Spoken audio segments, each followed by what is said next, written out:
देखो मेरा बेटा, ये हमारा ऑल्टरनेटिंग करंट का लेक्चर नंबर 7 है। इसमें कुछ दो तीन चीज़ें जो बची हुई थी वो मैंने बतानी है, ठीक है। और साथ में जो टॉपिकल प्रैक्टिस प्रॉब्लम है उनकी कुछ आपको मैंने प्रैक्टिस करानी है, ठीक है। क्या अगर किसी ने लेक्चर नंबर 5 लिया हुआ है और लेक्चर नंबर 6 नहीं देखा हुआ, उससे समझ में आ जाएगा, कोई मसला नहीं है। मतलब मैंने आपको सीरीज आरएलसी वाला और एक पैरेलल एलसी सर्किट वाला लेक्चर होमवर्क में दिया था, रेजोनेंस सर्किट वाला। अगर आपने वो नहीं भी देखा हुआ तब भी आपको समझ में आ जाएगा, कोई बहुत परेशानी नहीं है। लेकिन आपने जो 5 लेक्चर है ना, जो मैंने ऑल्टरनेटिंग करंट के ऑलरेडी डिलीवर किए थे, एक होमवर्क में दिया था ना, बाकी 5 तो मैंने क्लास में पढ़ाए थे। तो वो 5 लेक्चर आपने तमीज से लिए हुए होने चाहिए। अगर वो तमीज से नहीं लिए हुए ना, फिर शायद समझ में आना थोड़ा सा मुश्किल हो जाएगा। तो चलो देखते हैं और समझते हैं, कोशिश करते हैं। देखो मेरा बेटा, अगर मैं थोड़ी सी कहानी को समराइज कर दूं, जो कुछ हम लोग पढ़ चुके हैं। हमने ये पढ़ा था कि अगर मेरे पास कभी भी कोई प्योर रेजिस्टिव सर्किट होता है, कैसा सर्किट होता है? प्योर रेजिस्टिव सर्किट होता है। तो प्योर रेजिस्टिव सर्किट के अंदर खास बात क्या थी कि करंट और वोल्टेज मेरे चला करते थे इन फेज। इन फेज मतलब यानी कि दरमियान में कोई फेज डिफरेंस नहीं था। वोल्टेज और करंट दोनों साथ ही साथ में ऊपर उठते थे और साथ ही साथ में नीचे आया करते थे। हमने ये चीज पढ़ी थी अच्छे तरीके से। सिमिलरली मेरे बच्चे, हमने ये चीज देखी थी कि हमारे पास जो कोई प्योर कैपेसिटिव सर्किट था, कैसा था? प्योर कैपेसिटिव सर्किट था। तो इसके अंदर, और चाहे आपके पास एक प्योर इंडक्टिव सर्किट था कि जिसके अंदर एक इंडक्टर मौजूद हो। बहुत तफसील से बात हुई है हमारी इसके ऊपर प्रीवियस लेक्चर्स में। इसके अंदर हमारे पास इनकी खास बात ये थी कि इन दोनों के अंदर हमारे पास जो करंट और वोल्टेज थे, दे were out of phase.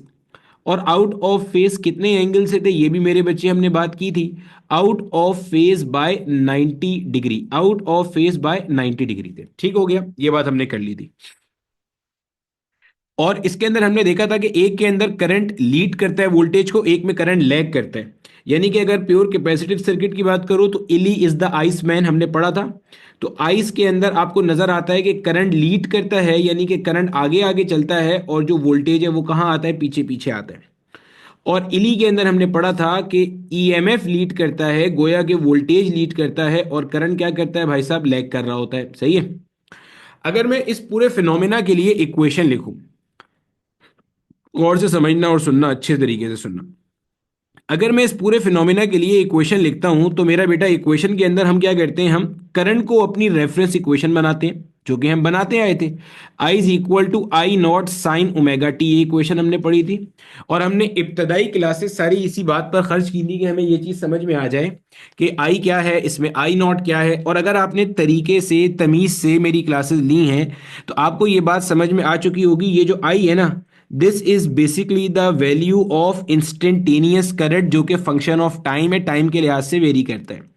I not आपके पास क्या है मेरे बच्चे? पीक वैल्यू है। और आगे आपके पास ये जो ओमेगा टी लिखा हुआ है, ये आपके पास क्या लिखा हुआ है? फेज एंगल लिखा हुआ है। ठीक हो गया।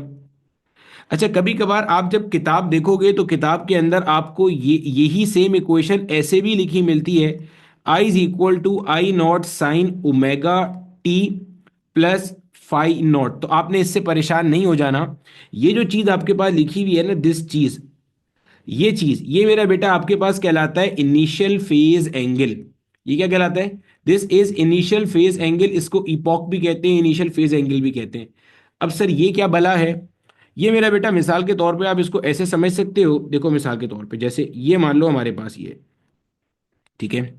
और इसके अंदर मैं जो है ना वो क्या करता हूँ, एक अदद ऐसे करके एक बना देता हूँ, ठीक है। ये ऐसे बना दिया, ठीक है।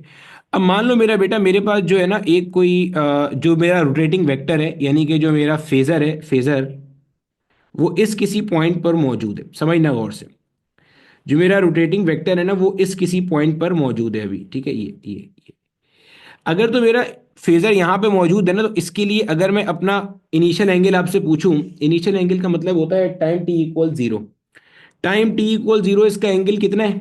टाइम टी इक्वल जीरो पर इसका एंगल है 0 डिग्री, क्योंकि ये हॉरिजॉन्टल पोजीशन पे मौजूद है। अगर इसके बजाय मैं एक कोई फेजर और डिजाइन कर दूं, मिसाल के तौर पे मैं कहूं, एक मिनट, मिसाल के तौर पे मैं कहूं कि यार मेरा कोई फेजर है, और वो फेजर शुरू के अंदर यहां कहीं पे मौजूद है, ठीक है। ज्यादा डिटेल में नहीं जाऊंगा, जितनी आपकी जरूरत है उसी उतनी डिटेल पे बात करेंगे सिर्फ। मैं कहूँ ये जो मैंने ब्लू कलर से फेजर बनाया है इसका मुझे at time T equal zero initial angle बताओ। क्या at time T equal zero इसका जो इनिशियल एंगल है क्या वो 0 डिग्री है? आप बोलोगे नहीं सर, इसका जो इनिशियल एंगल है वो तो कुछ नॉन 0 डिग्री है। देखो यहाँ पे आपको ये कुछ एंगल बनता नजर आ रहा है, ये जो एंगल बनता नजर आ रहा है ना वो यहाँ पे आ रहा होता है। तो ये बेसिकली मेरा बेटा हमारे पास जो है ना एक क्या है, जर्नल इक्वेशन है। This is one of the general equation, ध्यान में रखिएगा। I is equal to I not sine omega T plus phi not. लेकिन ज्यादातर केसेस के अंदर ध्यान में रख लीजिएगा हमारे पास जो इक्वेशन आएगी उस इक्वेशन के अंदर हमारे पास फाई नॉट का वैल्यू हम जीरो ही ले रहे होते हैं, क्योंकि हम ये मान के चलते हैं कि हमारा फेजर जो था वो इनिशियली कहाँ पे था, at time T equal zero 0 degree पे मौजूद था। ये बिल्कुल वैसे ही है जैसे काइनेमेटिक्स के अंदर आप ये मान के चलते हो अमूमी तौर पे कि अमूमी तौर पे इनिशियली आपकी जो बॉडी है वो कहाँ से शुरू कर रही है, अपनी जर्नी ओरिजिन से शुरू कर रही है। ठीक है, तो ये हो गई कहानी। अब अगर मैं अब अगर मैं अपनी वोल्टेज की इक्वेशंस लिखूं, अगर रेजिस्टर के लिए वोल्टेज की इक्वेशन लिखूंगा तो रेजिस्टर के लिए वोल्टेज की इक्वेशन यही बन जाएगी, V is equal to sine omega T. Voltage के लिए तो ये इक्वेशन बन गई। अच्छा, इसको मिटाना है, ये पीछे मैंने पता नहीं किस खुशी में यहाँ लगा दिया। ठीक है, ये इक्वेशन बन गई, क्योंकि जो वोल्टेज अक्रॉस रेजिस्टर है और voltage across current across resistor है वो इन फेज है। सिमिलरली अगर मैं कैपेसिटर की बात करूं तो कैपेसिटर के अंदर करंट लीड करता है, करंट आगे होता है और वोल्टेज पीछे होता है। इक्वेशन क्या बनेगी, साइन ओमेगा टी माइनस का पाई बाय 2 या माइनस का 90 डिग्री।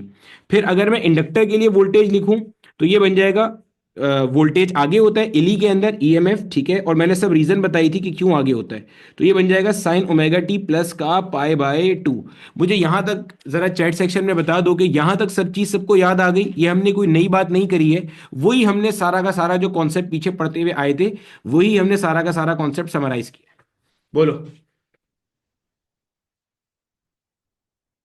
बोलो, याद आ गई ये चीज? बस ठीक हो गया, बेहतरीन है, बेहतरीन है। अगर इसमें किसी को भी जरा सा भी कोई डाउट है, कोई मसला है, तो पिछले जो लेक्चर है ना हर लेक्चर को कम से कम 5-5 मर्तबा देखो, कम से कम, और लिख के उसकी प्रैक्टिस करो। आपको ये सब चीज समझ में आएगी कि मैं क्या बात कब कैसे बोल रहा हूं। ठीक है, फिर हमने इसी के अंदर मेरा बेटा दो चीज पढ़ी थी, एक हमने पढ़ा था आरसी सर्किट, एक हमने पढ़ा था आरएल सर्किट। आरसी सर्किट के अंदर हमने देखा था कि इसके अंदर भी करंट लीड कर रहा होता है और वोल्टेज क्या कर रहा होता है, लैग कर रहा होता है। ये बात हमने पढ़ी थी इसके अंदर भी।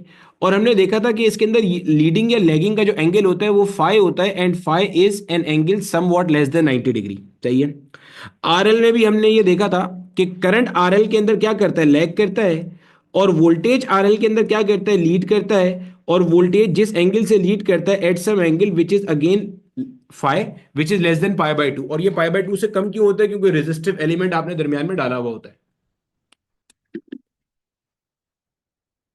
ये हमने पढ़ लिया था, सही है। अब देखो आगे चलते हैं। अब मेरे बच्चे इसके बाद हमारे पास आया था पावर का कॉन्सेप्ट। पावर के अंदर हमने ये बात करी थी कि अगर आप पावर के बारे में बात करो तो पावर की जो बिल्कुल जर्नल इक्वेशन है that is given by V of T multiply by I of T. अब इसके अंदर प्रॉब्लम आ रहा था दो, यानी कि अगर आप इसको इस तरह भी कर दो, I R M S into V R M S, अगर आप इसको इस तरह भी कर दो, अमूमी तौर पे V T into I T से हम पावर डिफाइन नहीं करते, I R M S into V R M S से डिफाइन करते हैं। ये ज्यादा कह लो कि मशहूर फॉर्मूला है जिसके हिसाब से बात की जाती है। तो मैंने कहा था कि यहां से आप पावर के बनाते हो मेरा बेटा दो कंपोनेंट्स, और मैंने आपको इसकी बेस पे पावर ट्रायंगल भी बताई थी। एक मैंने बताया था आपके पास रियल पावर है जो कि रेजिस्टिव एलिमेंट इस्तेमाल कर रहा होता है, और अगर कभी भी आपका एग्जामिनर आपको पावर निकालने बोलेगा या एवरेज पावर निकालने बोलेगा तो that is basically this real power. एक मेरा बेटा आपके पास रिएक्टिव पावर होती है जो कि एक्चुअल में तो कंज्यूम नहीं हो रही थी, हीट की फॉर्म में तो नहीं जा रही होती, लेकिन वो एक वॉलीबॉल मैच चल रहा होता है, टू एंड फ्रो चल रहा होता है। यानी कि सोर्स से टुवर्ड्स कैपेसिटर इंडक्टर आती है और कैपेसिटर इंडक्टर से टुवर्ड्स सोर्स जाती है। रियल पावर आपका सिर्फ रेजिस्टर कंज्यूम करता है, जबकि रिएक्टिव पावर आपका कैपेसिटर और इंडक्टर दोनों कंज्यूम करते हैं। रियल पावर को आप मेजर कर रहे थे मेरे बच्चे किसके अंदर, वॉट के अंदर, और रिएक्टिव पावर को आप मेजर कर रहे थे वोल्ट एम्पियर रिएक्टिव के अंदर। और ये जो ओवरऑल पावर होती है इस ओवरऑल पावर को हम कहते हैं अपेरेंट पावर। अपेरेंट मतलब जाहिरी तौर पे नजर आने वाली power, this is apparent power. और इस अपेरेंट पावर की यूनिट हुआ करती थी वोल्ट एम्पियर। सही हो गया। इस वोल्ट एम्पियर के दो कंपोनेंट थे, एक रियल था और एक कौन सा था मेरे भाई, रिएक्टिव कंपोनेंट था। ये सारी बात हमने की थी अच्छे से, सही है।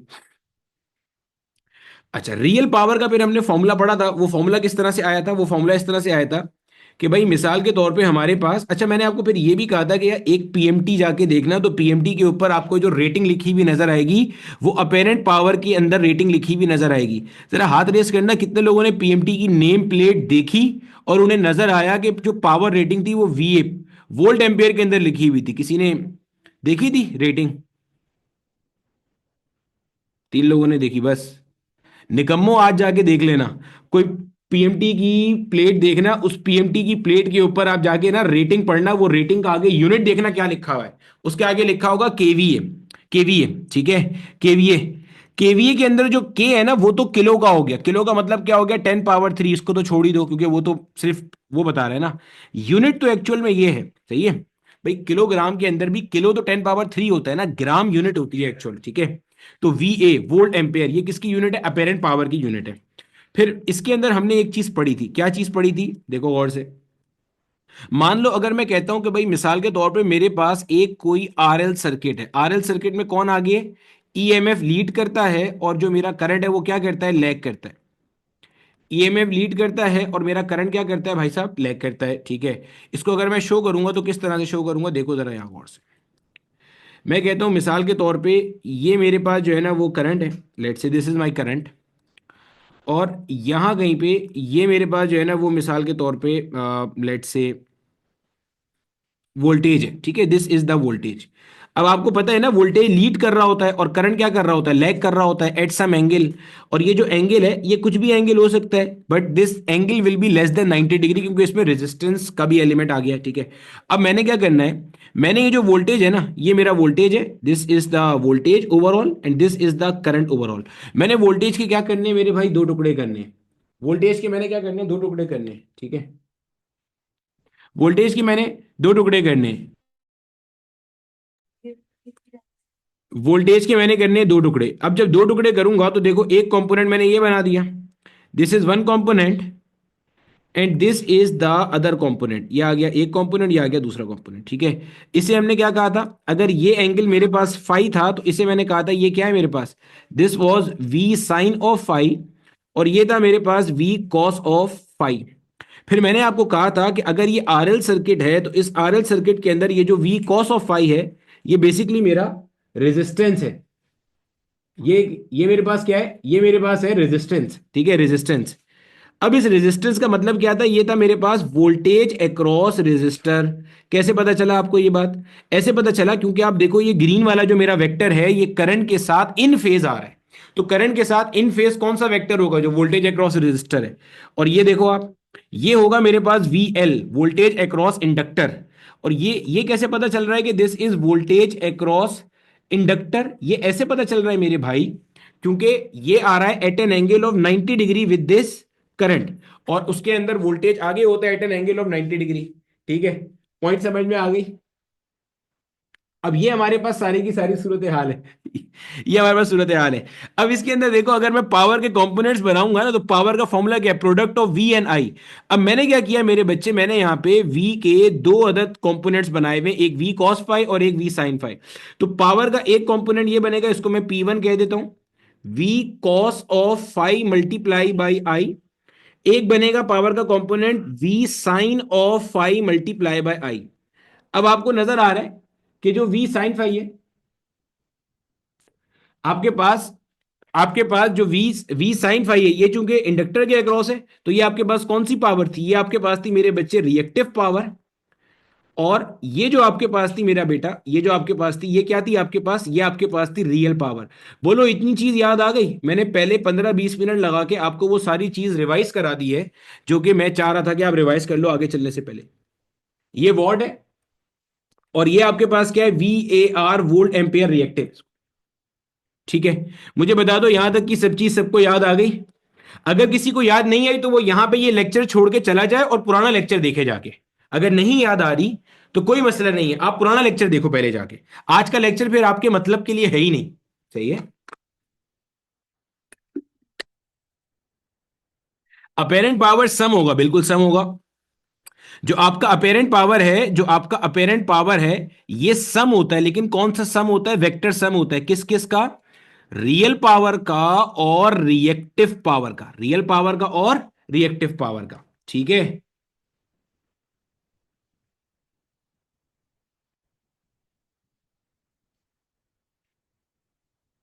जी मेरा बेटा सर 7 के लैपटॉप पे पढ़ा रहा हूँ, मेरे लैपटॉप पे अभी तक मसला चल रहा है। जी मेरा बेटा आज टीपीपी करेंगे। ठीक है। चलें आगे। यहां तक का सबको रिवाइज हो गया? मुझे हाथ रेस करके बता दो भाई, अभी तक तो मैंने नया कुछ पढ़ाया ही नहीं है, पुरानी बातें कर रहा हूं सारी। जितने लोगों को ये सब अजनबी अजनबी बातें लग रही हैं, आप पहले जाके पुराना लेक्चर मुकम्मल करके आओ। ठीक है। पुराना लेक्चर आपका मुकम्मल नहीं है। ठीक है। चलो।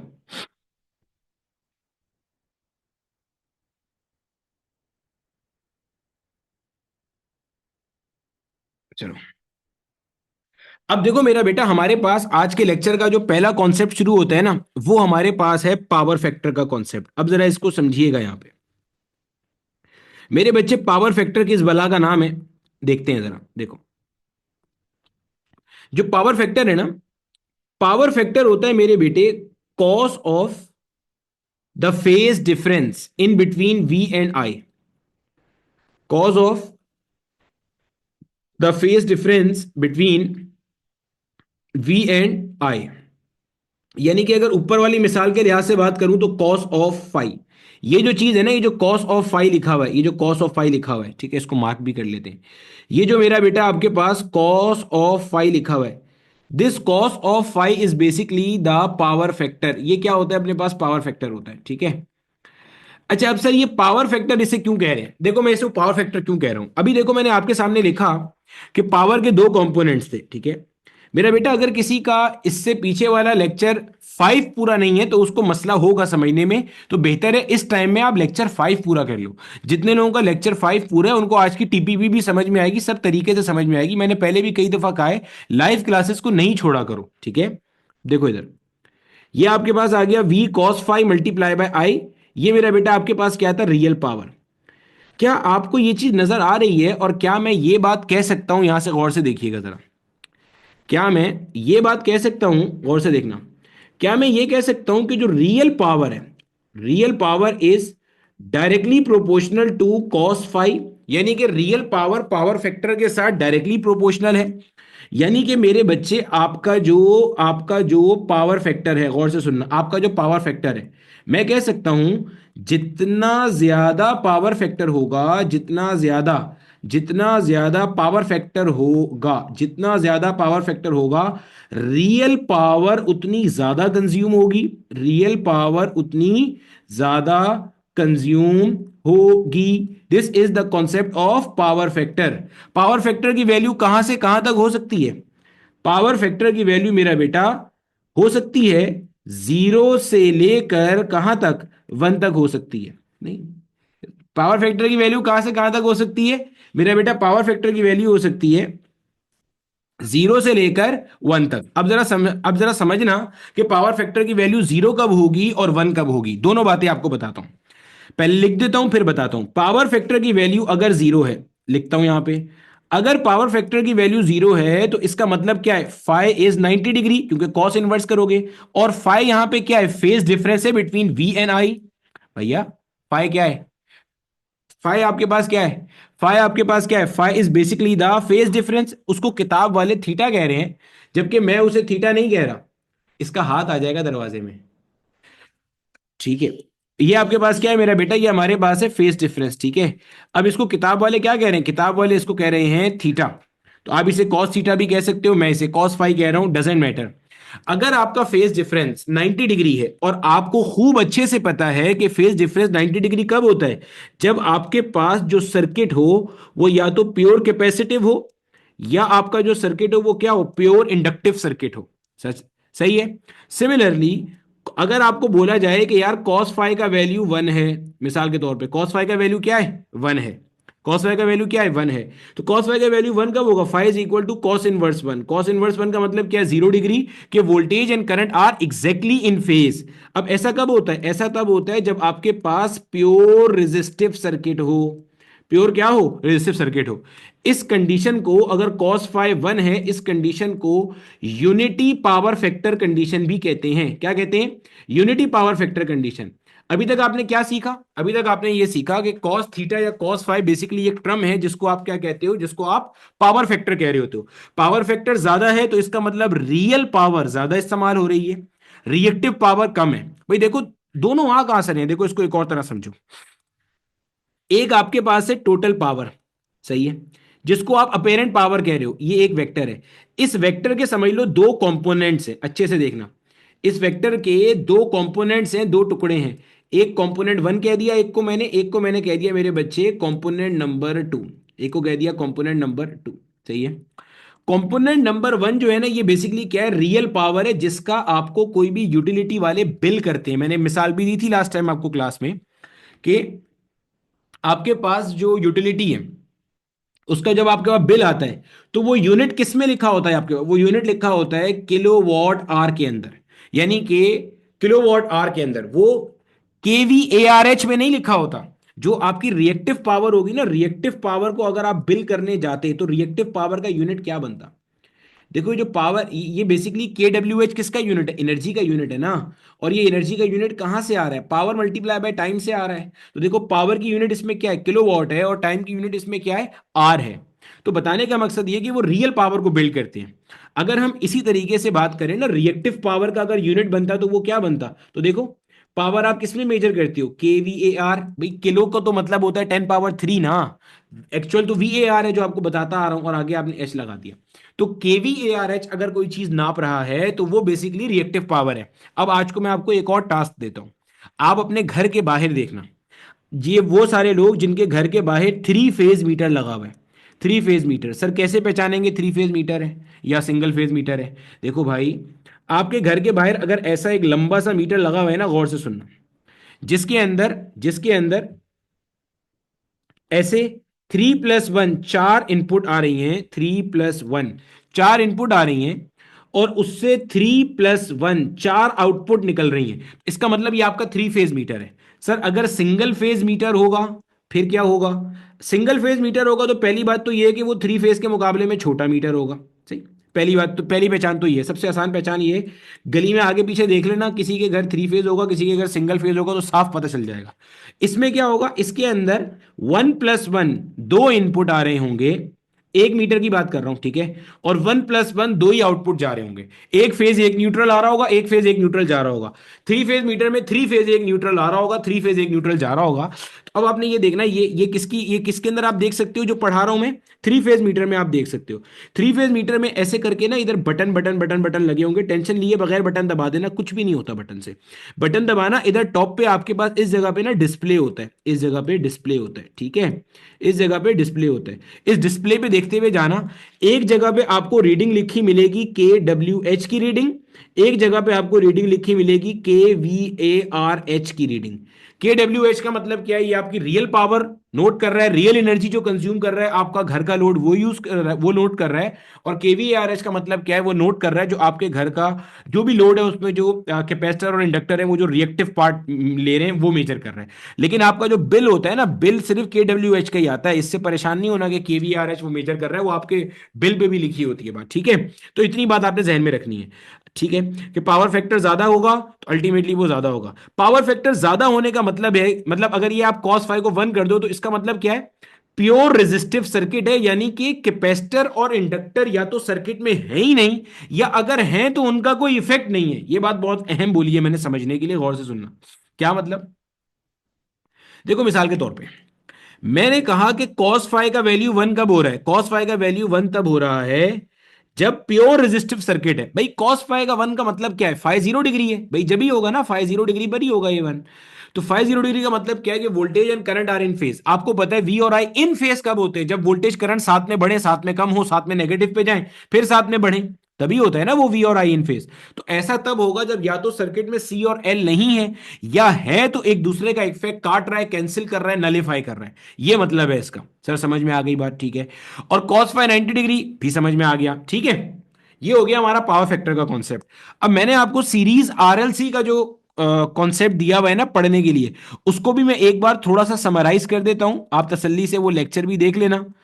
तो कोई मसला नहीं है, लेक्चर तो आपका होमवर्क है, वो आप देखते रहो।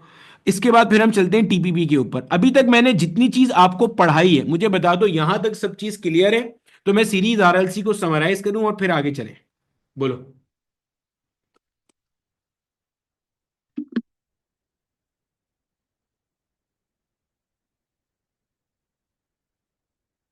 कोई मसला नहीं है मेरा बेटा, अगर आपने सीरीज आरएलसी नहीं देखा सब समझ में आएगा। कितनी लंबी क्लास चलेगी मेरा बेटा, ये डिपेंड करता है टॉपिक कब खत्म होगा, मोस्ट प्रोबेबली 11 बजे तक तो होगी। ठीक है। नहीं मेरा बेटा, मेरा नाम बिलाल अशरफ नहीं है, बिलाल अशरफ जर्नल और फिजिक्स, जर्नल और बिजनेस मैथ्स पढ़ाते हैं। ठीक है।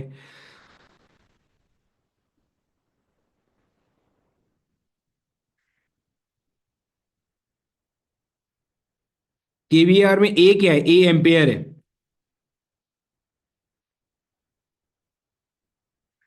नहीं मेरे बच्चे का हाथ डोर में नहीं आया। पावर फैक्टर, पावर फैक्टर मेरे बच्चे ये बताता है कि आपके आसान जबान में अगर बताएं तो पावर फैक्टर ये बताता है कि रियल पावर का कितना हिस्सा, गौर से सुनना, रियल पावर का कितना हिस्सा कन्वर्ट हो रहा है, सॉरी, टोटल पावर का कितना हिस्सा कन्वर्ट हो रहा है रियल पावर में, ये बताता है। ठीक है।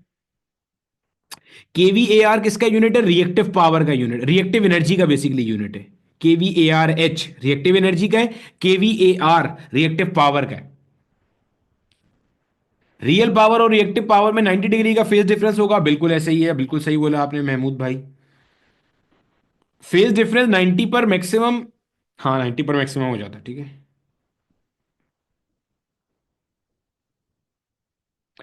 पावर फैक्टर की वजह से आपके बिल की सेहत पे फर्क नहीं पड़ता, अगर आप इंडस्ट्री कोई चला रहे हो फिर पावर फैक्टर की वजह से फर्क पड़ेगा, लेकिन वो फिलहाल आपके कोर्स के स्कोप से बाहर की चीज है। क्या फर्क पड़ेगा? ठीक है। आपको बस इतना समझना है, देखो फिर बता देता हूं, आपने सिर्फ इतनी बात जहन में रखनी है, पावर फैक्टर क्या है? ये चीज है पावर फैक्टर, कॉस फाई, या इसको आप कह सकते हो कॉस थीटा। ये ज्यादा होगा तो इसका मतलब टोटल पावर में रियल पावर का हिस्सा ज्यादा है। भाई देखो ना, कैसे पता चल रहा है? ये देखो, पहले तो ये समझ लो कि ये कितना ज्यादा हो सकता है। भाई साहब इसका वैल्यू 0 से लेकर 1 तक हो सकता है। ठीक है। अब देखो मैं आपको दो मिसालें देता हूं। मिसाल के तौर पे अगर इसकी वैल्यू 0.5 है, और मिसाल के तौर पे अगर इसकी वैल्यू 0.8 है, आपको देखो फर्क नजर आएगा। मैं कहता हूं यार, जो टोटल पावर है ना, जो टोटल अपेरेंट पावर है, मिसाल दे रहा हूं समझाने के लिए आपको, मिसाल के तौर पे जो टोटल अपेरेंट पावर है ना वो 10 है। आपको बोल रहा हूं अगर मेरे पास पावर फैक्टर, ये पावर फैक्टर है, पावर फैक्टर को पीएफ से ही शो करते हैं हम, इंजीनियर लोग भी पीएफ से शो करते हैं। मैं बोल रहा हूं अगर पावर फैक्टर 0.5 है तो मुझे रियल पावर कैलकुलेट करके बता दो क्या है, और अगर पावर फैक्टर 0.8 है तो मुझे रियल पावर कैलकुलेट करके बता दो क्या है। देखो टोटल पावर कितनी बता दी आपको? 10 VA बता दी। अब आपको रियल पावर चाहिए। रियल पावर का फॉर्मूला क्या होता है? मैंने आपको रियल पावर का फॉर्मूला बताया है। रियल पावर का फॉर्मूला क्या है? VI cos ऑफ फाई, यही फॉर्मूला है ना। इसको यहां लिखते हैं, VI cos ऑफ फाई। इसको 10 VA को लिखो यहां। ये जो 10 VA आपने लिखा है ये बेसिकली क्या है? ये VI है, क्योंकि ये मेरा बेटा आपके पास किसका टोटल पावर निकालने का यही फॉर्मूला है, या जिसको आप कह रहे हो ना अपेरेंट पावर। अपेरेंट पावर का फॉर्मूला आपके पास क्या होता है मेरे बच्चे? VI होता है। ठीक है। अब देखो VI का वैल्यू तो आपको पता चल गया कितना है, 10 है। कॉस फाइव, कॉस फाइव आपको चाहिए, यहां पे देखो आपको कॉस फाइव का वैल्यू गिवन है।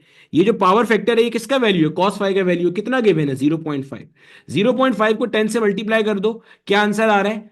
5 वॉट आंसर आ रहा है। अब देखो अगर किसी को अभी तक नहीं समझ में आया फिर बता रहा हूं कि अगर आपके पास जो पावर फैक्टर है ये बेसिकली 0.8 है, अगर आपके पास पावर फैक्टर 0.8 है तो आपको रियल पावर कैलकुलेट करनी है। क्या फॉर्मूला है? VI cos of five. VI की जगह पे क्या आ गया? 10, क्योंकि टोटल पावर आपको कितनी गिवन है भाई? टोटल पावर आपको गिवन है कितनी? 10। ठीक है मेरे बच्चे। कॉस फाइव की जगह पे क्या आएगा? Power factor which is equivalent to 0.8। तो 0.8 को 10 से मल्टीप्लाई करेंगे तो क्या बन गया? 8 वॉट। अब आप समझो यहां पे, अब देखो बताने का मकसद क्या है? बताने का मकसद ये है कि आपके पास जो टोटल पावर है ना, टोटल पावर ये है। अब टोटल पावर में से 5 वॉट रियल में कन्वर्ट हो रहा है जब ये पावर फैक्टर है। और टोटल पावर में से 8 वॉट कन्वर्ट हो रहा है रियल पावर में जब पावर फैक्टर 0.8 है। ये बताने का मकसद है कि आपके पास जो रियल पावर का हिस्सा है ना अपेरेंट पावर में, वो बढ़ जाता है जब आपके पास पावर फैक्टर ज्यादा होता है, और वो कम हो जाता है जब आपके पास पावर फैक्टर क्या होता है, कम हो जाता है। बोलो भाई, फिर समझ में आ गया? एक बार फिर बता दिया मैंने। आरसी और आरएल और आरएलसी का डिफरेंस बता दे मेरा बेटा। ये जो लेक्चर पुराने हैं इनको 5 5 10 10 दफा देखो, आपको फर्क समझ में आएगा। ठीक है, कम से कम भी।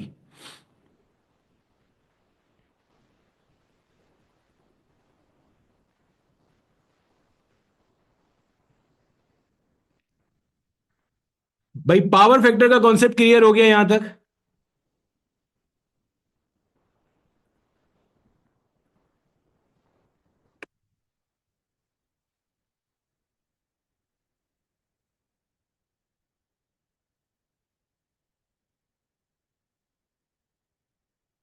चलो, अब देखते हैं हमारा सीरीज आरएलसी का जो कॉन्सेप्ट है। अब देखो हमारे पास सीरीज आरएलसी का क्या कॉन्सेप्ट है। अब देखो सीरीज आरएलसी के कॉन्सेप्ट के लिए,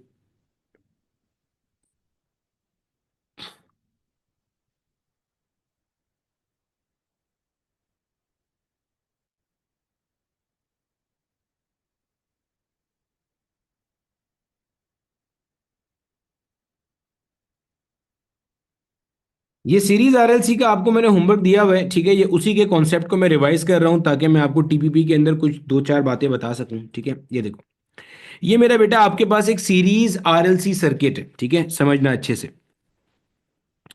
देखो इसको मैं टोटल वोल्टेज सप्लाई कर रहा हूं वी, सही है।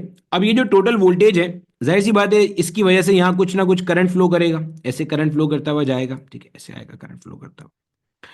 अब देखो कुछ ना कुछ वोल्टेज रेजिस्टर के अक्रॉस ड्रॉप होगा, कुछ वोल्टेज इंडक्टर के अक्रॉस ड्रॉप होगा, और कुछ वोल्टेज कैपेसिटर के अक्रॉस ड्रॉप होगा, ठीक है।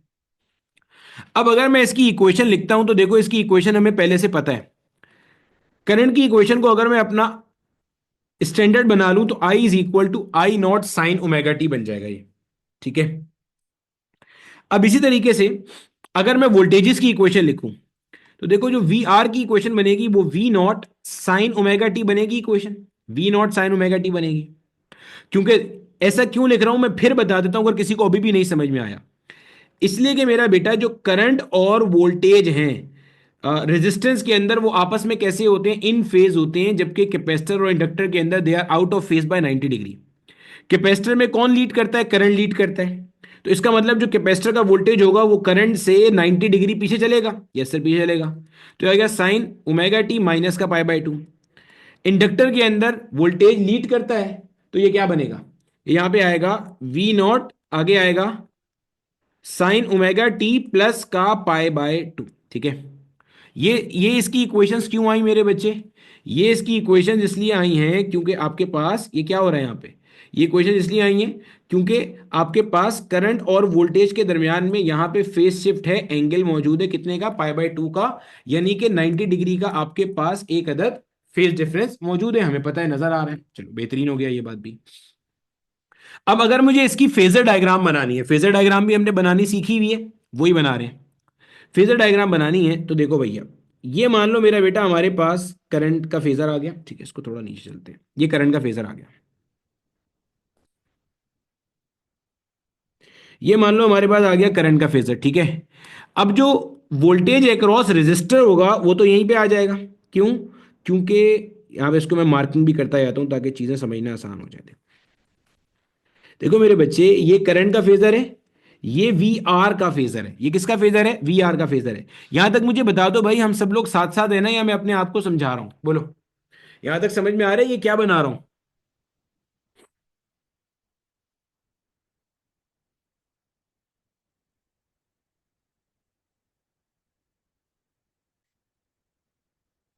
सही है। अब देखो, अब क्या करना है। अब मुझे पता है यहां से, अगर आप देखते हो यहां से मुझे नजर आ रहा है, अगर आपको कैपेसिटर का वोल्टेज बनाना है तो वो माइनस पाई बाय 2 के ऊपर है। माइनस पाई बाय 2 का मतलब क्या है? वो 90 डिग्री लैग कर रहा है, किससे? करंट से। अच्छा भाई बना देते हैं यहां पे, यानी कि वो ऐसे आएगा, यानी कि वो ऐसे आएगा, पीछे की तरफ जाएगा। पीछे से मुराद क्या है? लैग करेगा, किससे लैग करेगा भाई? करंट से लैग कर रहा होगा। यानी कि ये मेरा बेटा मैंने क्या बना दिया, ये बना दिया, ठीक है, ये बना दिया। ये मैंने क्या बनाया, मैं गौर से देख के बता रहा हूं, देखो इधर समझो। ये मैंने बनाया वीसी। वीसी क्या है, वोल्टेज अक्रॉस कैपेसिटर। अच्छा, सिमिलरली अब वोल्टेज अक्रॉस जो इंडक्टर है, वो जो इंडक्टर के अक्रॉस वोल्टेज है, यहां पे देखो जरा, ये जो इंडक्टर के अक्रॉस वोल्टेज है वो लीड कर रहा है, यानी कि वो करंट से कहां चलेगा, आगे चलेगा। सही है। अब वो करंट से कहां चलेगा, आगे चलेगा। अब ये देखो इधर, ये ऐसे आएगा। ये क्या आ रहा है, ये आ रहा है मेरा बेटा वोल्टेज अक्रॉस इंडक्टर। अब आपने करना क्या है, आपने ओवरऑल वोल्टेज बताना है। गौर से सुनो, अच्छे से सुनो क्या बोल रहा हूं। You are required to find the value of total voltage. आपको मैं बोल रहा हूं नेट वोल्टेज बताओ। क्या बताओ भाई, नेट वोल्टेज। अब सर आपने वी के ऊपर ये एरो क्यों लगा दिया, क्योंकि वोल्टेज को मैंने यहां पे एज ए फेजर रिप्रेजेंट किया हुआ है। डायरेक्शन है ना उसकी। क्या मतलब सर डायरेक्शन है, देखो भाई, ये वाले वोल्टेज को जिसको मैंने ऐसे रिप्रेजेंट किया हुआ है उसकी कोई वजह है, ये वाले वोल्टेज को जिसे ऐसे रिप्रेजेंट किया हुआ है उसकी भी वजह है, जिसको ऐसे रखा हुआ है उसकी भी वजह है, क्योंकि ये वाला जो वीसी है ये करंट से लैग कर रहा है, वीएल करंट से लीड कर रहा है, वीआर करंट के साथ चल रहा है। तो चूंकि डायरेक्शन के साथ बात चल रही है इसलिए मैंने वहां पे एरो लगा दिया। अब आपको करना क्या है, करना यह है कि नेट वोल्टेज मुझे निकालना है, और नेट वोल्टेज क्या होगा, सम होगा किस किस का, वीएल का, वीसी का और वीआर का, ये इनका सम हो जाएगा। अच्छा, अब अगर हम सम की बात करें तो सम निकालना इसका बहुत आसान है। कैसे सर, आप वीएल को देखो और आप वीसी को देखो, आपको वाजे तौर पे नजर आ रहा है कि ये एंटी पैरेलल है। आपको वाजे तौर पे नजर आ रहा है ये क्या है, एंटी पैरेलल है। एंटी पैरेलल होने का मतलब ये है कि ये एक दूसरे को कैंसिल आउट करने की कोशिश करेंगे। अब अच्छे से सुनना पहले, देखो सबसे पहले मैं फिर से इस बात का आंसर कर रहा हूं कि ये एंटी पैरेलल बने क्यों। पहले ये चीज क्लैरिफाई करो, भाई ये एंटी पैरेलल क्यों बने, इनके दरमियान में एंगल 180 डिग्री का या पाई रेडियन का क्यों आ रहा है। ये फेज डिफरेंस नहीं है, please keep this thing in mind. Phase difference होता है वोल्टेज और करंट के दरमियान का एंगल। ये मैं वीएल और वीसी के दरमियान का एंगल बोल रहा हूं कि ये आपके पास 180 डिग्री का एंगल क्यों आया, या आप ये कह लो कि ये आपके पास एंटी पैरेलल बने ही क्यों। सवाल आते हैं ना जहन में, मैं फिर रिपीट कर रहा हूं। भाई ये एंटी पैरेलल इसलिए बने, जो इंडक्टर का वोल्टेज है वो करंट से लीड कर रहा है, ठीक है। इंडक्टर का वोल्टेज करंट से आगे होता है at an angle of 90 degree, सही है। और जो कैपेसिटर का वोल्टेज है ये करंट से पीछे होता है at an angle of 90 degree. तो एक करंट से लीड होने की वजह से आगे चला गया और एक करंट से लैग होने की वजह से पीछे आ गया, इसलिए ऐसा हुआ। तो आपको पहली बात तो ये नजर आ गई भाई साहब, मैं यहां लिख रहा हूं V L and V C they both are anti parallel, सही है। अच्छा, अब हमारा जो मासूम बच्चा है ना, उसके जहन में आता है कि सर अगर ये एंटी पैरेलल है फिर तो ये एक दूसरे को पूरा पूरा काट देंगे। नहीं, ऐसा कोई लाजमी नहीं है। क्यों लाजमी नहीं है भाई, भाई बहुत सिंपल सी बात है, बेसिक मैकेनिक्स है, बेसिक मैकेनिक्स। देखो इधर मैं आपको तीन केसेस यहां पे ड्रॉ करके दिखा रहा हूं, अच्छे से सुन लेना। ये मैंने तुम लोगों को होमवर्क दिया हुआ था लेकिन मैं खुद ही करा रहा हूं ये भी। देखो इधर,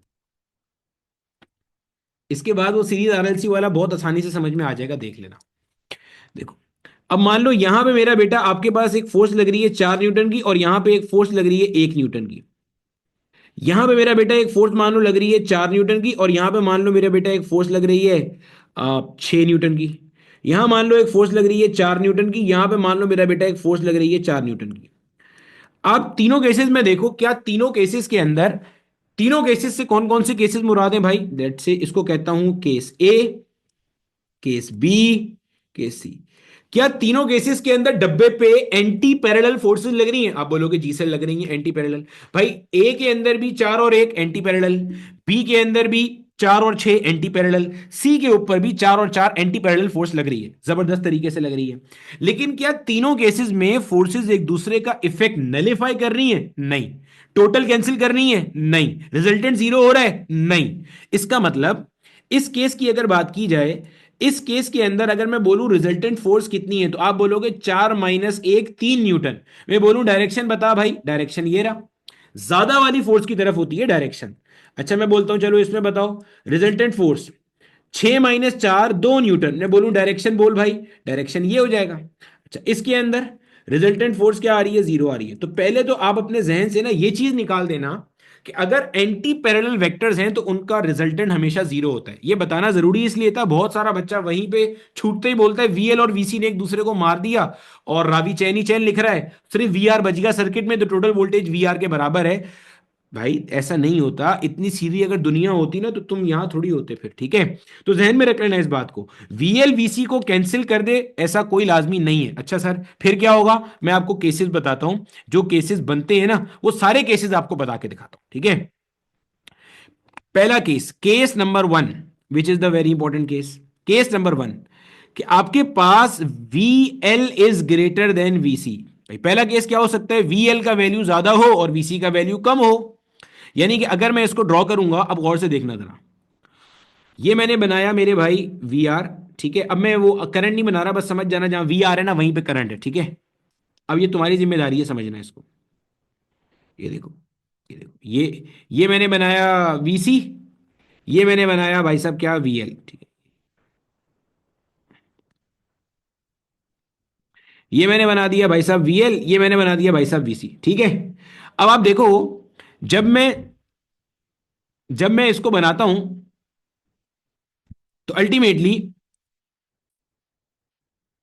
जब मैं इसको बनाता हूं, जो वीएल वीसी को कैंसिल करेगा, लेकिन कितना कैंसिल करेगा देखो, यहां तक का हो जाएगा वीएल वीसी। जब वीएल वीसी में से माइनस होगा तो मेरे बच्चे देखो ये यहां तक का हो जाएगा, ये यहां तक का हो जाएगा। ये देखो आपको करके दिखा रहा हूं, ये जो मैंने रिजल्टेंट निकाला है ना, ये रिजल्टेंट देखो मैंने कैसे हासिल किया है, समझना, कॉन्सेप्ट का फील लेना भाई। देखो ये मैंने वीएल माइनस वीसी किया है, मैं आपको करके भी दिखा देता हूं। देखो, अगर मैं इसी चीज को कॉपी करके पेस्ट करूं, समझना। देखो अगर मैं इसको यहां देखूं तो आपको ये जो आपको नजर आ रहा है, ये इसके बराबर नजर आ रहा है आपको, ये देखो, ये साइज के बराबर नजर आ रहे हैं। इसका मतलब यहां से इतना हिस्सा जो है ना वो इसमें से मैंने माइनस कर दिया। भाई वीएल माइनस वीसी का मतलब यही होता है, ठीक है, माइनस कर दिया। ये जो है ना, ये चीज जो है, ये आपके पास क्या आया, वीएल माइनस वीसी आ गया, ये आया आपके पास वीएल माइनस वीसी, सही है। अब आपके पास दो वेक्टर्स यहां पे आ गए, एक वीएल माइनस वीसी का वेक्टर है, एक वीआर का वेक्टर है। अगर आपको बोला जाएगा रिजल्टेंट वोल्टेज बोलो, तो ये होगा आपका resultant voltage which is V. This is the resultant voltage V. ये आपका है टोटल वोल्टेज, या जिसको आप कहोगे आपका रिजल्टेंट वोल्टेज, ठीक है मेरा बेटा, ये होगा। एक केस ये हो सकता था। दूसरा केस ये हो सकता था, चने खाने के बजाय इधर फेजर पढ़ा रहा हूं मैं, इधर। दूसरा केस क्या हो सकता था कि आपके पास जो वीएल है ना वो छोटा हो जाए और वीसी आपके पास क्या हो जाए, ग्रेटर हो जाए। पानी पिला। अब हमारे पास जो है ना वो सूरत हाल क्या है,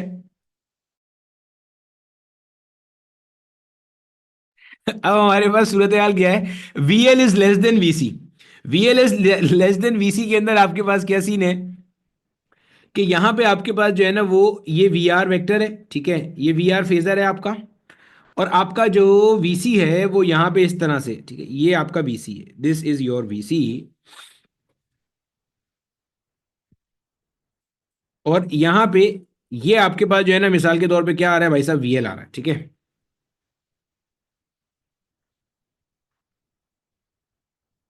एक मिनट।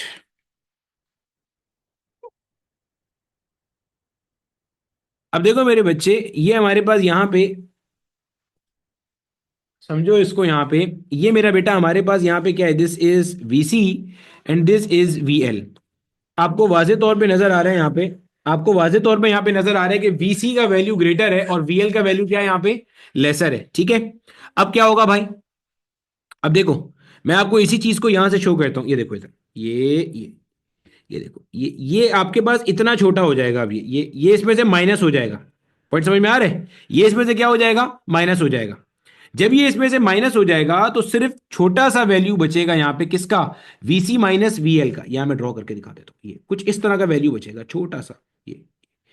सर अब नीचे की तरफ क्यों बच रहा है, भाई बड़ी फेजर नीचे की तरफ है, इसलिए वो कहां पे बच रहा है, नीचे की तरफ बच रहा है, ठीक है। माइनस कर दिया मैंने इन दोनों को। अब आपसे कोई बोले यार टोटल वोल्टेज बता भाई, ये है मेरा बेटा आपके पास total voltage, this is the value of total voltage. अब आपने यहां पे ना नोट क्या करनी है, एक चीज जो मैं आपको ऊपर बता रहा हूं, यहां देखो।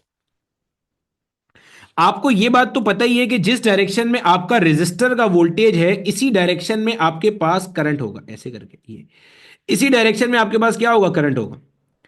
अब अगर मैं आपसे पूछूं कि यहां पे कौन लीड कर रहा है और कौन लैग लैग कर रहा है, देखो आपको नजर आ रहा है वोल्टेज आगे चल रहा है और वो आपके पास पीछे चल रहा है, कौन, करंट पीछे चल रहा है, नजर आ रहा है।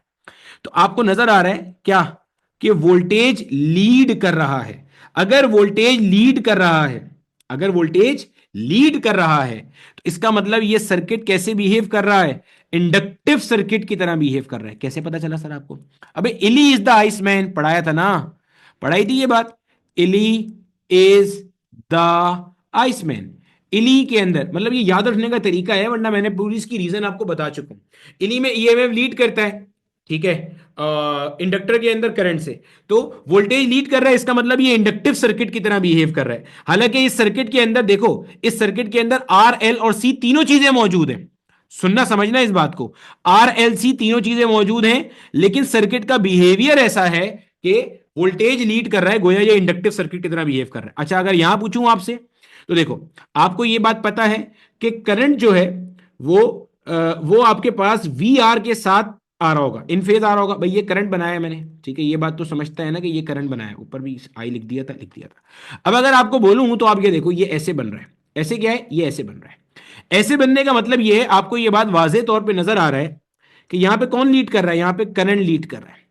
और अगर करंट लीड कर रहा है तो इसका मतलब ये कौन सा सर्किट है, ये आपका कैपेसिटिव सर्किट की तरह बिहेव कर रहा है। हालांकि सर्किट में आर भी है, एल भी है, सी भी है, लेकिन आपका सर्किट बिहेव कर रहा है एज कैपेसिटिव। अब ये माजी में पूछे गए पता नहीं कितनी दफा के क्वेश्चन है कि सीरीज आरएलसी के अंदर वीएल लेस देन वीसी हो तो circuit will behave like a capacitor, VL greater than VC हो तो circuit will behave like a inductor. ठीक है, समझ में आ गई बात। अच्छा, अब अब एक चीज और समझते हैं जरा।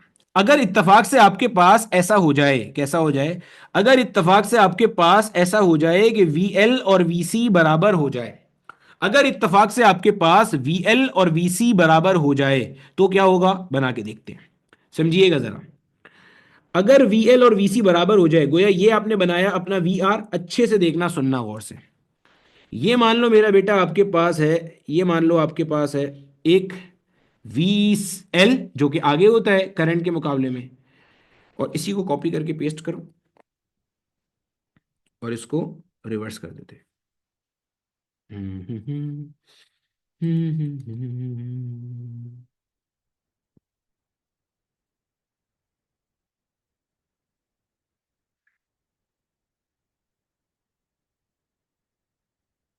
ये देखो, ये मैंने उसी को बनाया है ताकि बिल्कुल भी ये बड़ा छोटा ना हो जाए, गलती से भी बड़ा छोटा ना हो जाए।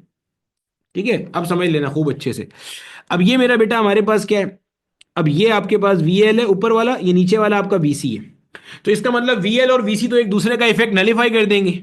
गोया कि मैं कहूंगा जो मेरा टोटल वोल्टेज है, अच्छे से देखना, मेरा टोटल वोल्टेज भी ऐसे ही आएगा, वी आर के अक्रॉस आ जाएगा total voltage. Now this is my total voltage, यानी कि ये टोटल वोल्टेज है। यानी कि अब इसके अंदर आपका जो करंट है, करंट तो पहले ही रेजिस्टर के साथ इन फेज चल रहा था, ये आपका करंट चल रहा है इन फेज टू द रेजिस्टर, ये चल रहा है आपका करंट। ये क्या है, दिस इज योर करंट। यानी कि ये वो वाला केस है कि जिसके अंदर आपको नजर आ रहा है कि ना तो करंट लीड कर रहा है ना करंट लैग कर रहा है, यानी कि I and V are in phase, I and V are in phase. अब इन फेज का मतलब क्या हो गया, ये आपके पास एक अदद रेजिस्टिव सर्किट की तरह बिहेव करता है। कैसे कर रहा है भाई, रेजिस्टिव सर्किट की तरह बिहेव कर रहा है। ठीक है, अब सवाल ये पैदा होता है कि ऐसा होगा कब, वीएल ग्रेटर देन वीसी और वीसी ग्रेटर देन वीएल कब होगा, सही समझता है। अब देखो हमने एक चीज पढ़ी थी जिसको हमने नाम दिया था opposition offer to the flow of current का, याद है, opposition offer to the flow of current. Resistance की जो ओपोजिशन है उसको हम आर से शो करते हैं, इंडक्टर की जो रेजिस्टेंस है या रिएक्टेंस है उसको हम एक्सएल से शो करते हैं, कैपेसिटर की जो रिएक्टेंस है उसे हम एक्स सी से शो करते हैं। ठीक है, एक एक्सएल है, एक एक्ससी है, और एक क्या है आपके पास आर है। फिर अगर मैं आपको इसका फॉर्मूला रिवाइज कराऊं तो फॉर्मूले में हमने ये बात पढ़ी है, एक्स एल बराबर होता है 2 पाई एफ एल के, एक्स सी बराबर होता है 1/2 पाई एफ सी के, पढ़ी थी हमने ये बात। हम्म यानी कि आपको नजर आ रहा है कि एक्स एल जो है इसका रिलेशन फ्रीक्वेंसी के साथ डायरेक्ट है, और एक्स सी का रिलेशन फ्रीक्वेंसी के साथ इनवर्स है ये। अच्छा, फिर आपने अपना ओम्स लॉ भी पढ़ा हुआ है। अगर मैं आपको ओम्स लॉ रिवाइज कराऊं, नहीं भी पढ़ा तो मैट्रिक में कभी देखा होगा, V is equal to I R. Series circuit के अंदर करंट का वैल्यू क्या होता है? सेम होता है सीरीज सर्किट में। और जब सीरीज सर्किट में करंट का वैल्यू सेम होता है तो मेरे बच्चे हमें पता है V is directly proportional to R। गोया कि जिसकी रेजिस्टेंस ज्यादा है उसके अक्रॉस वोल्टेज ड्रॉप क्या हो रहा होगा? ज्यादा हो रहा होगा। समझ आती है? अगर मैं पार्ट ए की बात करूं, VL ग्रेटर देन VC, तो VL ग्रेटर देन VC तब होगा जब XL ग्रेटर देन XC होगा। क्यों भाई? जब आपके पास इंडक्टिव रिएक्टेंस ज्यादा होगी कैपेसिटिव रिएक्टेंस के मुकाबले में, तभी तो इंडक्टर के अक्रॉस वोल्टेज ज्यादा होगा। किसके मुकाबले में? उसके मुकाबले में। किसके मुकाबले में? कैपेसिटर के मुकाबले में। और इंडक्टर की रिएक्टेंस अगर आपने ज्यादा करनी है, गौर से देखो, इंडक्टर की रिएक्टेंस तो आपको फ्रीक्वेंसी बढ़ानी पड़ेगी, क्योंकि हाई फ्रीक्वेंसी के ऊपर एक्सएल का वैल्यू ज्यादा होगा और हाई फ्रीक्वेंसी के ऊपर एक्ससी का वैल्यू क्या होगा? कम होगा। यानी कि आप जहन में रखोगे कि एट हाई फ्रीक्वेंसीज, फ्रीक्वेंसी बढ़ाने पर, जब आपकी फ्रीक्वेंसी बढ़ती जाएगी, फ्रीक्वेंसी बढ़ाने पर आपकी इंडक्टिव रिएक्टेंस ज्यादा होगी और आपकी कैपेसिटिव रिएक्टेंस कम होती जाएगी। तो जब एक्सएल ग्रेटर देन एक्ससी होगा तो वीएल ग्रेटर देन वीसी होगा, आपका वोल्टेज लीड करेगा, आपका आरएलसी सर्किट इंडक्टर की तरह बिहेव करेगा। अगर किसी को अभी तक नहीं समझ में आया कोई दिक्कत नहीं है, मैं फिर से रिपीट कर रहा हूं। देखो, हमें यह नजर आ रहा है, ये हमारा ओम्स लॉ है। ओम्स लॉ के according V directly proportional to R है। गोया के जिस एलिमेंट की रिएक्टेंस ज्यादा है उसके अक्रॉस वोल्टेज ज्यादा ड्रॉप होगा। आप कहते हो VL is less then VC, यानी कि कैपेसिटर का वोल्टेज ज्यादा है, इंडक्टर का वोल्टेज कम है, तो गोया XL is less then XC, यानी कि XC ज्यादा है और XL कम है। फॉर्मूला आपको पता है, XC is inversely proportional to frequency, क्योंकि XC is equal to 1/2πfc and XL is equal to 2πfl, which means it is directly proportional to FL। सही है, यहां लिख सकता हूं मैं। अब आपने क्या करना है, आपने कैपेसिटिव रिएक्टेंस को यहां बढ़ाना है। किसको बढ़ाना है? कैपेसिटिव रिएक्टेंस को। कैपेसिटिव रिएक्टेंस को अगर बढ़ाना है तो फ्रीक्वेंसी कम करनी पड़ेगी। जब फ्रीक्वेंसी कम, भाई जाहिर है एक ही सर्किट के अंदर ये आपका इंडक्टर और कैपेसिटर लगा हुआ है, तो अगर आप फ्रीक्वेंसी या तो कम कर सकते हो या बढ़ा सकते हो, एक ही वक्त में दोनों काम नहीं हो सकते। फ्रीक्वेंसी कम करोगे तो इंडक्टिव रिएक्टेंस कम हो जाएगी और कैपेसिटिव रिएक्टेंस बढ़ जाएगी। यानी कि आप बोलोगे at low frequencies, low frequencies के ऊपर आपका जो आरएलसी सर्किट है, it will behave like a capacitor, के उसके अंदर एक्ससी ज्यादा होगा, एक्सएल कम होगा, और एक्ससी के अक्रॉस वोल्टेज ड्रॉप ज्यादा आ रहा होगा और उसमें करंट लीड कर रहा होगा। इससे यही सारे क्वेश्चंस बनते हैं जो मैं आपको बताता जा रहा हूं। अब ये सबसे काम की चीज आ रही है, ये कब होगा? जब VL VC बराबर है। VL VC का दारोमदार होता है रिएक्टेंस के ऊपर। गोया के अगर XL XC के बराबर हो गया, अच्छे से सुन लेना, XL XC के बराबर हो गया तो VL VC के बराबर हो जाएगा। यानी कि अगर XL XC के बराबर हो गया तो इसका मतलब, ये जो मैं जुमला लिख रहा हूं ना, इस जुमले को अच्छे से देख लेना कि इंडक्टिव इफेक्ट काट देगा, कट कर देगा, कंप्लीटली ननीफाई कर देगा। किसको? कैपेसिटिव इफेक्ट को। कैपेसिटिव इफेक्ट को इंडक्टिव इफेक्ट नलीफाई कर देगा। किसको? कैपेसिटिव इफेक्ट को। ठीक है, नलीफाई कर देगा। और आपका जो सर्किट आपका जो सर्किट होगा ये प्योर रेजिस्टर की तरह बिहेव करेगा। आपका जो सर्किट होगा ये कैसे बिहेव करेगा? प्योर रेजिस्टर की तरह बिहेव करेगा। प्योर रेजिस्टर की तरह बिहेव करेगा। जहन में रख लेना एक बात और, मैंने आपको इंपेडेंस का कॉन्सेप्ट पढ़ाया था। इंपेडेंस के अंदर मैंने आपको यह बात बताई थी कि इंपेडेंस बराबर होती है अंडर रूट रेजिस्टेंस का स्क्वायर प्लस रिएक्टेंस का स्क्वायर। अब आप एक बात समझो, जब आप पार्ट सी की बात कर रहे हो, यानी कि आप इसकी बात कर रहे हो, अच्छे से समझो, पार्ट सी की बात कर रहे हो, तो पार्ट सी के अंदर ये एक्स का जो फैक्टर है ये मेरे बच्चे क्या हो जाएगा? जीरो हो जाएगा। जब ये जीरो हो जाएगा तो आपके सर्किट की जो कंप्लीट इंपीडेंस है that will be equal to resistance. यानी कि इसको आप बोलोगे ये आपका मिनिमम रेजिस्टेंस सर्किट है। अब ये मिनिमम रेजिस्टेंस सर आपने कहां से फेंक दी उठा के बात? आहिस्ता आहिस्ता चलते हैं। देखो एक्सएल एक्ससी बराबर, पहले ये समझो, जब एक्सएल एक्ससी बराबर है, जो इंडक्टर की रिएक्टेंस है और जो कैपेसिटर की रिएक्टेंस है, जब ये बराबर है तो जो आपका वोल्टेज कैपेसिटर के अक्रॉस होगा वो इंडक्टर के अक्रॉस होगा, और चूंकि दोनों के दोनों एंटी पैरेलल होंगे, नजर आ रहा है ये एंटी पैरेलल है, तो ये दोनों एक दूसरे को क्या करेंगे, नलीफाई करेंगे, काट देंगे, कैंसिल कर देंगे। समझ में आती है बात? जी सर समझ में आती है बात।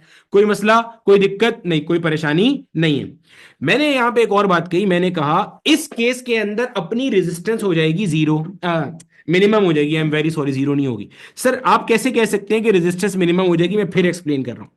देखो पहली बात तो यहां पे सर्किट के अंदर इंपीडेंस होगी, रेजिस्टेंस नहीं होगी। क्यों सर? मैंने बताया था जब सर्किट में रेजिस्टेंस के अलावा इंडक्टर और कैपेसिटर भी आना शुरू हो जाएं तो आपका फॉर्मूला होता है under root R square plus X square, where R is the resistance and X is the reactance due to L and सी।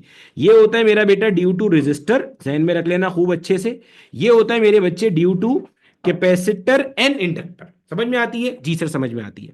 अब ये जो आपका पार्ट सी वाला केस है, इस पार्ट सी वाले केस में एक्स एल और एक्स सी क्या हो रहा है, बराबर हो रहा है। और ये दोनों तो होते ही एंटी पैरेलल है ना, अगर एक्स एल ऊपर की तरफ होगा तो एक्स सी नीचे की तरफ होगा, यानी कि दोनों एक दूसरे को नलिफाई कर देंगे। यानी कि एक्स का वैल्यू जीरो हो जाएगा, क्योंकि X L is equal to X C, तो X L minus X C will be equal to zero, nullify हो जाएगा। इस केस के अंदर जब आप रेजिस्टेंस कैलकुलेट करोगे तो वो बनेगी under root R square plus का जीरो स्क्वायर, तो गोया कि ये बन जाएगी अंडर रूट आर स्क्वायर। गोया के स्क्वायर रूट को मार देगा, क्या बनेगा, रेजिस्टेंस बनेगी आर ओम्स के बराबर।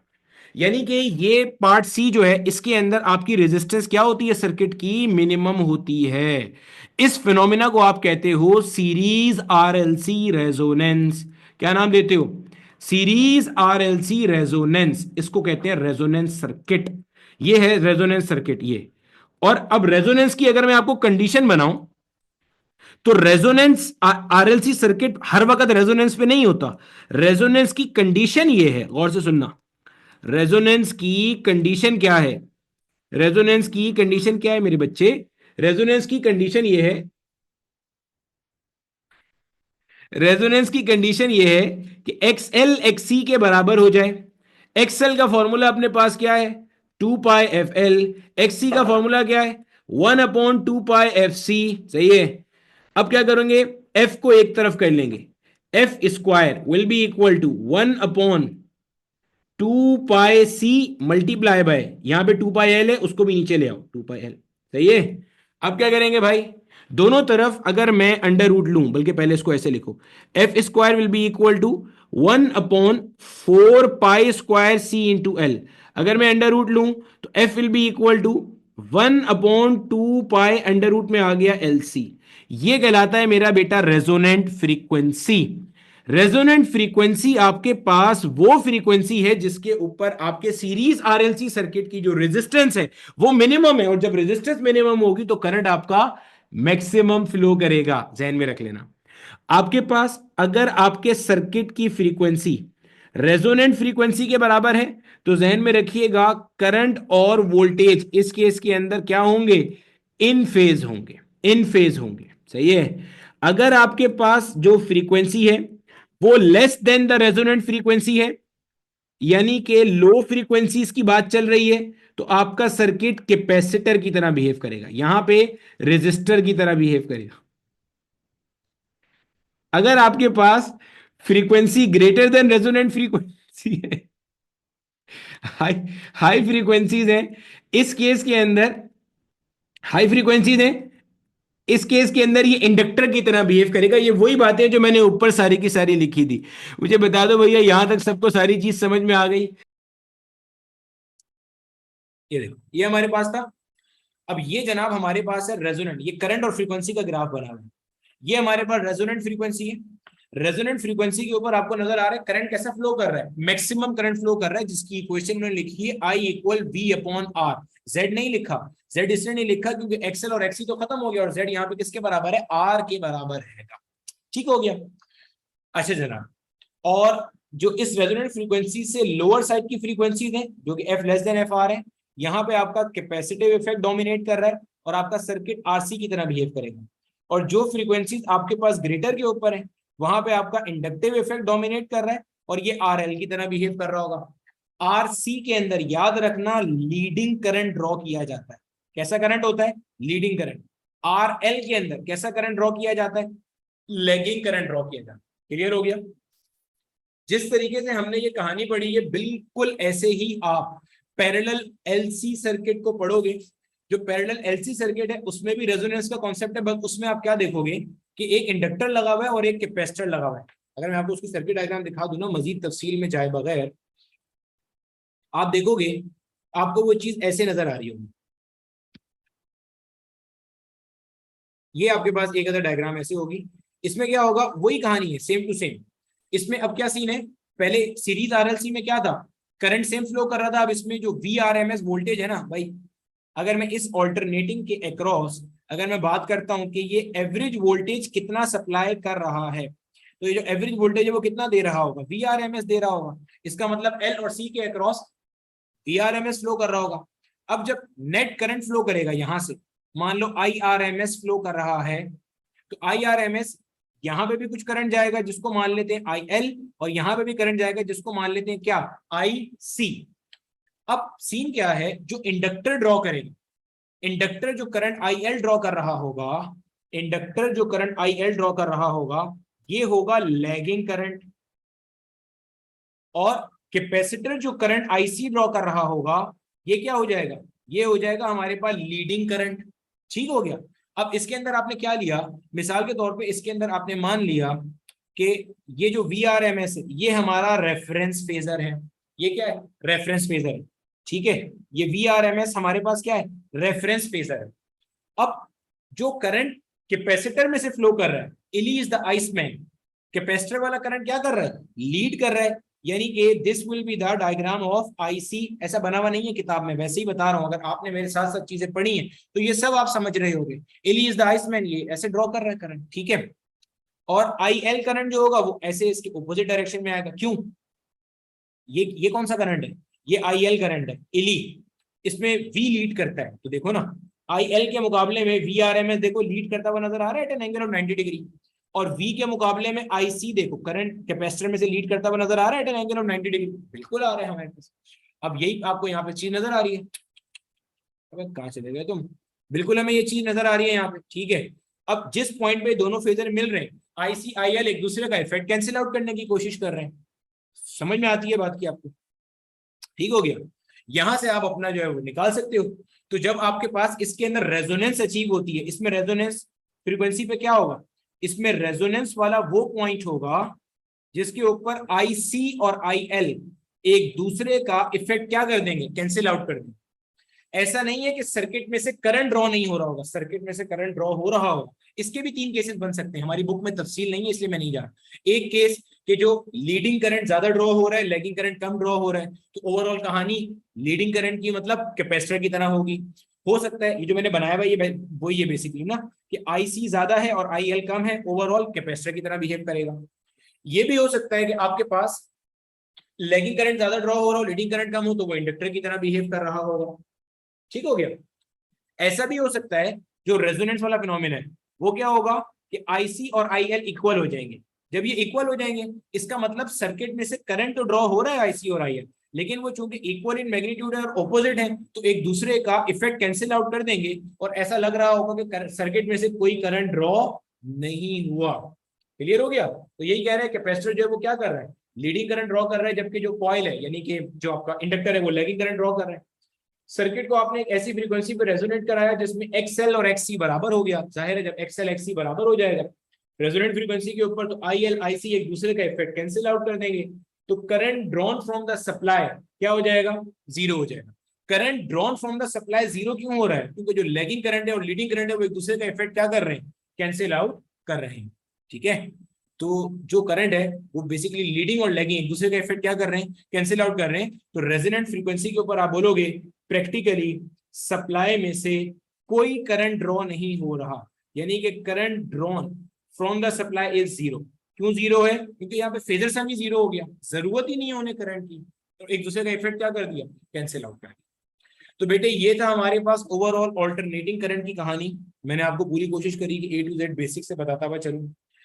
अब करना ये है कि जो चीजें आपने इसमें सीखी हैं इनको नोट्स बनाना, नोट डाउन करना और अच्छे तरीके से पेपर में इनको अटेम्प्ट करना, और मुझे बताना अच्छे तरीके से समझ में आया या नहीं आया।